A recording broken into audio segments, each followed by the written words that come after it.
L'histoire Petit Chaperon Rouge. Dans une forêt lointaine vivait une adorable petite fille que tout le monde connaissait comme le Chaperon Rouge, parce que sa mère lui avait offert une cape rouge avec un chaperon qu'elle portait tout le temps. Un jour, sa maman lui dit qu'elle devrait rendre visite à sa grand-mère qui était malade pour lui ramener un panier plein de bonnes choses.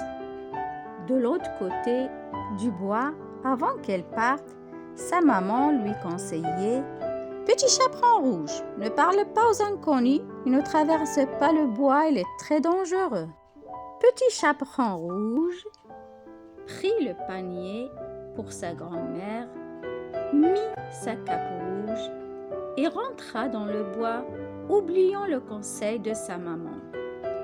Elle voulait cueillir un bouquet de fleurs pour sa grand-mère. Innocente, elle souriait à tout le monde et disait bonjour. Soudain, elle rencontra un loup caché derrière un arbre. Le loup dit « Bonjour chaperon rouge, où vas-tu si vite ?»« Je vais rendre visite à ma grand-mère qui habite de l'autre côté du bois. Je lui emmène une tarte aux pommes, du miel et du fruit. »« Au revoir, monsieur le loup. »« Au revoir, petit chaperon rouge. » Le loup se mit à courir pour arriver à la maison de la grand-mère avant le petit chaperon rouge. Il arriva et mangea la grand-mère et mit sa chemise et son bonnet de nuit. Et se mit dans le lit pour attendre Chaperon Rouge. Après avoir traversé tout le bois et cueilli un grand bouquet de fleurs, Petit Chaperon Rouge arriva chez sa grand-mère. Quand elle s'approcha du lit, il lui sembla que sa grand-mère est différente et demanda « Grand-mère, comme tu as de grands yeux ?»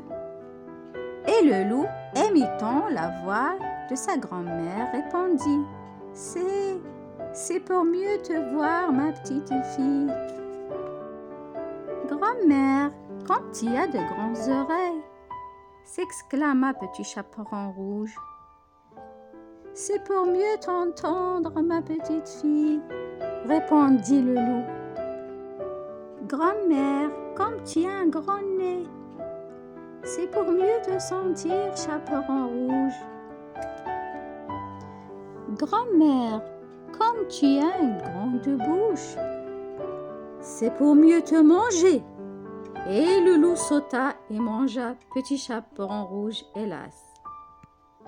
Le Petit Chaperon Rouge et sa grand-mère se mirent à crier « Au secours, au secours !» Un monsieur qui passait par là entendait leurs cris, leur vint à l'aide. Il ouvrit le ventre du loup et sauva Chaperon Rouge et sa grand-mère.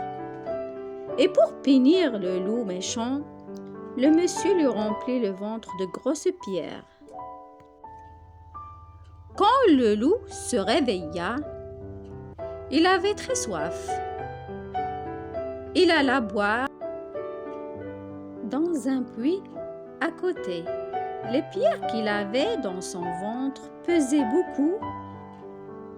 Il tomba dans le puits et n'arriva jamais à sortir.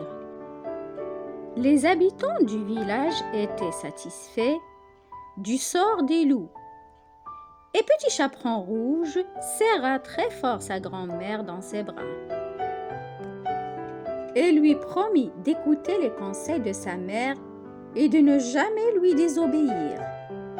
Et elles vécurent très heureuses dans le bois sans devoir craindre le loup.